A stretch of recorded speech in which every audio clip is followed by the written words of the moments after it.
नमस्कार मंडळी, श्री स्वामी समर्थ। आजच्या व्हिडिओमध्ये आपण जी काही माहिती जाणून घेणार आहोत ती खास श्री स्वामी समर्थ महाराजांच्या प्रकट दिनानिमित्त असणार आहे। कारण उद्या आहे स्वामी महाराजांचा प्रकट दिन। आता स्वामी महाराजांचा प्रकट दिन म्हटलं तर आपल्यासाठी खूप मोठा सोहळा आहे बरं का। कारण आता उद्याच्या दिवशी आपल्याला अक्कलकोटला वगैरे जर जाणं शक्य नसेल तर कमीत कमी आपण घरी तरी या सेवा नक्की करू शकतो। बरेच जण अक्कलकोटला दिंडोरीला वगैरे जात असतात। आता ज्यांना जाणं शक्य होणार नाही त्यांनी घरी जरी या सेवा केल्या तरी त्या स्वामी महाराजांपर्यंत नक्कीच पोहोचणार आहे। उलट अशा दिवशी आपण आपल्या घरामध्ये सेवा केली तर स्वामींच्या ज्या काही सात्विक लहरी आहे त्या आपल्या घरामध्ये कायमस्वरूपी वावरणार आहे। त्यामुळे जर तुम्हाला तिकडे जाणं जर शक्य होणार नसेल तर आपल्या घरातच या सेवा ह्या नक्की करायच्या आहेत। बघा, उद्या आपल्याला दिवसभरामध्ये कुठली कामं कुठल्या सेवा या करायच्या आहे हे देखील आपण सविस्तररित्या आजच्या व्हिडिओच्या माध्यमातून आपण जाणून घेणारच आहोत। आणि त्यामुळे व्हिडिओ शेवटपर्यंत बघत राहा आणि तशा पद्धतीने उद्याचा दिवस हा आनंदात घालवा। व्हिडिओ कुठेही स्किप करू नका। तर बघा, उद्या आपल्याला लवकरात लवकर उठायचं आहे। ब्रह्ममुहूर्तावर शक्य तितक्या लवकर उठून आपल्याला स्वामी महाराजांच्या मूर्तीवरती अभिषेक घालायचा आहे। ब्रह्ममुहूर्ताची जी वेळ आहे ती स्वामी महाराजांना अतिशय प्रिय आहे। त्यातली त्यात सकाळची जी वेळ असते ती शांततेची असते आणि आपलं मन पूजेमध्ये रमण्यासाठी ही जी वेळ आहे ती उपयुक्त ठरत असते। बघा, जेव्हा आपण दुपारी किंवा 9-10 नंतर जेव्हा सेवा करायला बसलो तरीही आपल्या काही सांसारिक जबाबदाऱ्या असतात आणि मग आपलं अर्ध लक्ष तिकडे असून अर्ध सेवेकडे असतं। मग पूर्णपणे आपण त्या ठिकाणी लक्ष देऊ शकत नाही किंवा दुपारी वेळ असेल तर आळस वगैरे येतो आणि त्यामुळे सकाळच्या वेळी जर आपण सेवा केली तर आपलं जे काही लक्ष आहे ते पूर्णपणे लागत असतं आणि त्यामुळे दररोज सकाळी सेवा झालीच पाहिजे। पण प्रत्येकाला ते जर करणं शक्य होत नाही। पण कमीत कमी उद्याच्या दिवशी आपल्याला ब्रह्ममुहूर्तावर उठून आंघोळ करून स्वामी महाराजांच्या मूर्तीवरती अभिषेक घालायचा आहे। अभिषेक घालताना आपल्याला पवनमान सुक्तम म्हणायचं आहे, पुरुष सुक्तम म्हणायचं आहे। पुरुष सुक्तम आपल्याला 16 वेळेस म्हणणं जर शक्य असेल तर तुम्हाला 16 वेळेस म्हणायचं आहे, नाही तर एकदा म्हटलं तरीही चालेल। पण पुरुष सुक्तम 16 वेळेस किंवा 1 वेळेस, त्यानंतर तारक मंत्र 1 वेळेस आणि श्री स्वामी समर्थ हे 11 किंवा 21 वेळेस असं म्हणून अभिषेक हा घालायचा आहे। अभिषेक करत असताना पंचामृताचा वापर हा आपल्याला करायचा आहे। आता बघा, इतर वेळेस आपण दूध आणि पाणी वापरत असतो पण उद्याचा दिवस थोडासा विशेष आहे आणि त्यामुळे पंचामृताने अभिषेक घालण्याचा आपण पुरेपूर प्रयत्न करावा। अगदीच वेळेवर काही नसेल तर मग ठीक आहे, जे तुमच्याकडे अवेलेबल आहे त्यामध्ये तुम्ही स्वामी महाराजांना अभिषेक हा घालू शकता। तर आता हे झालं आपलं ब्रह्ममुहूर्ताचं। आता त्यानंतर अंघोळीच्या पाण्यामध्ये आपल्याला हळद टाकायची आहे। हळद म्हटलं तर आपला जो गुरुग्रह आहे तो मजबूत करण्यासाठी खूप उपयुक्त ठरत असते। इतर वेळेसही आपण गुरुवारच्या दिवशी अंघोळीच्या पाण्यामध्ये हळद ही टाकत असतो। आता उद्या आपल्या स्वामी महाराजांचा प्रकट दिन आहे म्हणजे आपल्या गुरूंचा वार आहे आणि त्यामुळे अंघोळीच्या पाण्यात हळद ही आपल्याला टाकायचीच आहे। आपल्या घरामध्ये देखील गोमूत्र आणि हळद एकत्र करून संपूर्ण घरामध्ये शिंपडायचे आहे। आपला जो मुख्य दरवाजा आहे तो देखील हळदीच्या पाण्याने पुसून घ्यायचा आहे आणि त्यानंतर आपल्याला मुख्य दरवाजाच्या ठिकाणी आपल्याला शुभ आणि लाभ हे लिहायचं आहे। हे देखील हळदीनेच लिहायचं आहे आणि जो उंबरठा आहे त्यावर हळदीचं लेपन देखील करायचं आहे आणि उंबरठ्यावर एक दिवा देखील लावायचा आहे। आता त्यानंतर त्या दिव्यामध्ये देखील चिमूटभर हळद टाकायची आहे आणि अशा पद्धतीने आपल्याला आपल्या दिवसाची सुरुवात ही करायची आहे। आता त्यानंतर स्वामी महाराजांच्या ज्या सेवा आहेत आपल्याला कुठल्या करायच्या आहेत ते देखील बघा। सेवा म्हटलं तर भरपूर प्रकारच्या सेवा असतात, त्यापैकी तुम्हाला जेवढं करणं शक्य होणार आहे तेवढं करायचं। पण ज्या प्रामुख्याने आपण उद्याच्या दिवशी करायला हव्या तर त्या कुठल्या सेवा, तर स्वामी समर्थ सारामृत आहे तर त्याचा एक पाठ आपल्याला करायचा आहे। म्हणजे त्यामध्ये 1 ते 21 जे अध्याय आहेत ते आपल्याला पूर्ण वाचायचे आहेत। आता बघा, एका बैठकीत वाचायचं म्हटलं तर आपल्याला साधारणतः पाऊण तास लागतो। नवीन सेवकरी जर असाल तर तुम्हाला 1 तास लागतो। आता अर्थात तुमच्याकडे कुठलं सारामृत आहे त्यावर देखील डिपेंड आहे। जर तुमच्याकडे दिंडोरी प्रणित केंद्रातलं जर सारामृत असेल तर तुम्हाला एवढाच वेळ लागणार आहे।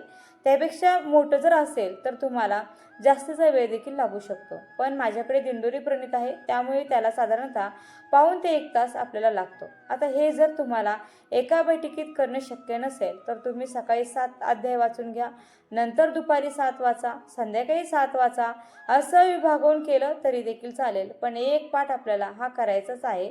त्यानंतर 11 माळा श्री स्वामी समर्थ या मंत्राचा जप आपल्याला करायचा आहे। त्यासोबत 11 वेळेस तारक मंत्राचा देखील पठण करायचं आहे. तारक मंत्र म्हणताना एका ग्लासमध्ये पाणी घ्यायचं, त्यावर आपला उजवा हात ठेवायचा आणि मग 11 वेळेस तारक मंत्र हा म्हणायचा आहे. आणि त्यानंतर हे जे पाणी आहे ते घरातील प्रत्येक सदस्याला थोडं थोडं तीर्थ म्हणून प्यायला द्यायचं. अशा प्रकारे आपल्याला तारक मंत्राचा हा छोटासा उपाय देखील करायचा आहे.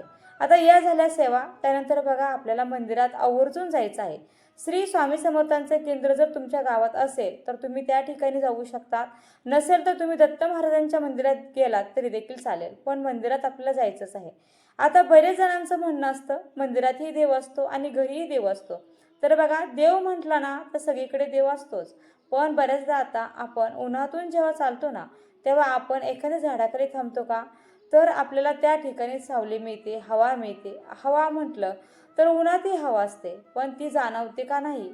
जेव्हा आपण झाडाखाली बसतो तेव्हा त्या हवेचा गारवा आपल्याला जाणवतो. तसंच देवाचं आहे. घरामध्ये जरी आपल्या देव असले आणि त्याचा आशीर्वाद आपल्याला प्राप्त तर होणार असला तरीही जेव्हा आपण मंदिरात जातो तेव्हा त्या मंदिरातली जी सकारात्मकता आहे ती आपल्याकडे लवकर आकर्षित होते आणि मंदिरात गेल्याचं जे काही आपल्याला समाधान मिळतं ते काही वेगळंच असतं. आणि म्हणून आपल्याला मंदिरात आवर्जून उद्या जायचं आहे. मंदिरात जाताना एखादं श्रीफळ देखील आपल्याला घेऊन जायचं आहे. या व्यतिरिक्त तुम्हाला जे काही घेऊन जायचं असेल मग तुम्ही दक्षिणा देऊ शकता. फळं फुलं काय जे तुम्हाला न्यायचं असेल ते तुम्ही नक्कीच घेऊ शकता, पण श्रीफळ मात्र आपल्याला घेऊनच जायचं आहे. हे जे श्रीफळ हातात घेतल्यानंतर त्यावर आपल्याला जी काही तुमची मनोकामना आहे ती त्या नारळावर सांगायची आणि तो नारळ आपल्याला स्वामी महाराजांना अर्पण करायचा. अशा पद्धतीने नारळाचा देखील आपण एक छोटासा उपाय करू शकतो. आता त्यानंतर आपल्याला उद्या पिवळ्या रंगाचेच वस्त्र परिधान करायचं आहे. तुमच्याकडे पिवळ्या रंगाचं वस्त्र असतील तर उद्याच्या दिवशी तेच आवर्जून परिधान करण्याचा प्रयत्न नक्की करावा.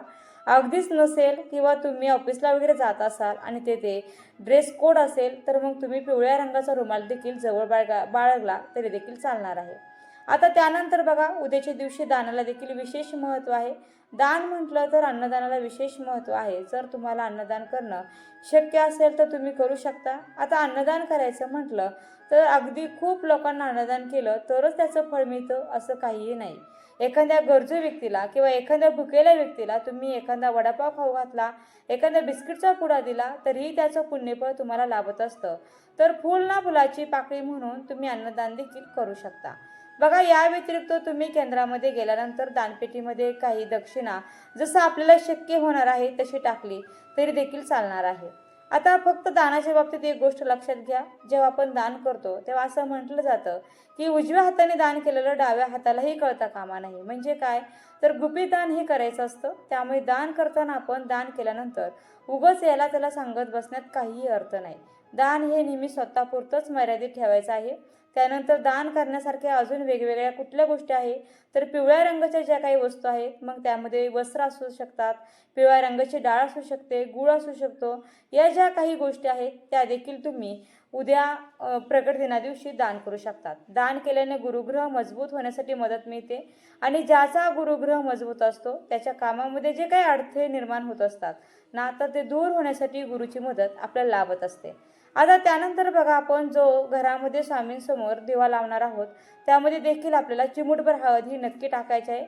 आपण हळदीचे उपाय गुरुवारी करत असतो, पण उद्याच्या दिवशी देखील आपण ते करायचेच आहेत, कारण स्वामी आपले गुरु आहेत आणि गुरु म्हटलं तर हळदीचे विशेष उपाय जर आपण केले तर गुरूंचा आशीर्वाद प्राप्त होण्यासाठी मदत मिळत असते. आणि त्यामुळे हळदीचे आपल्याला हे जे काही उपाय छोटे छोटे उपाय आहेत तर ते उद्या आपल्याला नक्की करायचे आहेत. आता त्यानंतर बघा, नैवेद्यात काय दाखवायचं तर नैवेद्याच्या बाबतीत एक सेपरेट व्हिडिओ आपण अगोदर बनवलेला आहे. नैवेद्य दाखवताना कुठला मंत्र म्हणायचा, कशा पद्धतीने दाखवायचा, हे सगळं काही त्या व्हिडिओमध्ये मी तुम्हाला सांगितलेलं आहे. तो व्हिडिओ तुम्ही नक्की बघू शकता. पण तरीही थोडक्यात सांगते, नैवेद्य दाखवताना शक्यतो पुरणपोळी, कांदा भजी, बेसन लाडू या पदार्थाचा समावेश आपल्याला नैवेद्यामध्ये करायचा आहे.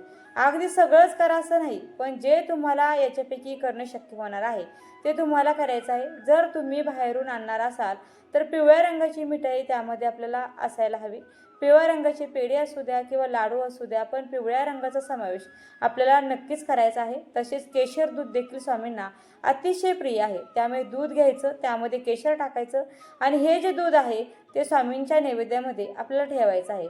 या व्यतिरिक्त स्वामींचा नैवेद्य जेव्हा आपण दाखवणार आहोत त्यामध्ये तुळशीपत्र हे आवर्जून ठेवायचं आहे. बघा, कुठल्याही नैवेद्यामध्ये तुळशीपत्र हे ठेवलं जातं. फक्त गणपती बाप्पा आहे त्यांच्या नैवेद्यात आपण कधीही तुळशीपत्र ठेवत नाही. पण स्वामी महाराजांना, विष्णू भगवानांना जर आपण तुळशी विरहित नैवेद्य ठेवला तर त्याचा ते स्वीकार कधीही करत नाही. म्हणून तुळशी आपल्याला नैवेद्यावर ठेवायचीच आहे. आता त्यानंतर उद्याच्या दिवशी दिवसभरामध्ये जेव्हा तुम्हाला शक्य होणार आहे तेव्हा गुरुचरित्रातील 9वा अध्याय वाचायचा आहे. 9वा अध्याय कशासाठी आहे तर गुरूंची कृपा लाभण्यासाठी आहे आणि त्या बाबतीत कथा देखील आहे. ती बऱ्याचदा तुम्हाला मागच्या व्हिडिओमध्ये मी सांगितलेलं आहे. तर ज्याला गुरूंचा आशीर्वाद प्राप्त व्हावा असं जर वाटत असेल तर त्याने उद्याच्या दिवशी गुरुचरित्रातील 9वा अध्याय आवर्जून वाचावा आणि मग दुपारची 12 ते 12:30 वेळ सोडून तुम्ही दिवसभरामध्ये कधीही वाचला तरीही चालेल. असं काही नाही की तुम्ही मंदिरात जाऊन वाचा, तुम्ही घरी वाचला तरी देखील चालणार आहे. तुमच्याकडे छोटंसं पुस्तक असेल त्यातून वाचा किंवा गुगलवर जर तुम्ही सर्च केलं तर त्यावरही तुम्हाला बघायला मिळेल किंवा आपल्या चॅनलवर देखील हा अध्याय मी टाकलेला आहे. तर अशा पद्धतीने आपल्याला या सेवा करायच्या आहे. तर उद्याचा जो स्वामी महाराजांचा प्रकट दिन आहे तो कशा पद्धतीने आपल्याला साजरा करायचा आहे हे आजच्या व्हिडिओच्या माध्यमातून आपण जाणून घेतलेलं आहे. या बाबतीत तुम्हाला अजून काही शंका वाटत असेल तर तुम्ही ती कमेंटमध्ये नक्की विचारू शकता. त्याचं उत्तर मी तुम्हाला पुरेपूर देण्याचा प्रयत्न करेन. व्हिडिओ आवडला असेल तर व्हिडिओला नक्की लाईक करा, शेअर करा व चॅनलला सबस्क्राईब करायला मात्र अजिबात विसरू नका. व्हिडिओ शेवटपर्यंत पाहिल्याबद्दल अगदी मनापासून तुमची खूप खूप आभारी आहे. धन्यवाद. श्री स्वामी समर्थ. जय जय स्वामी समर्थ. रामकृष्ण हरी. जय जय रामकृष्ण हरी. ओम नमो भगवते वासुदेवाय नमः. ओम नमो भगवते वासुदेवाय नमः. श्री गुरुदेव दत्त. श्री गुरुदेव दत्त. श्री गुरुदेव दत्त.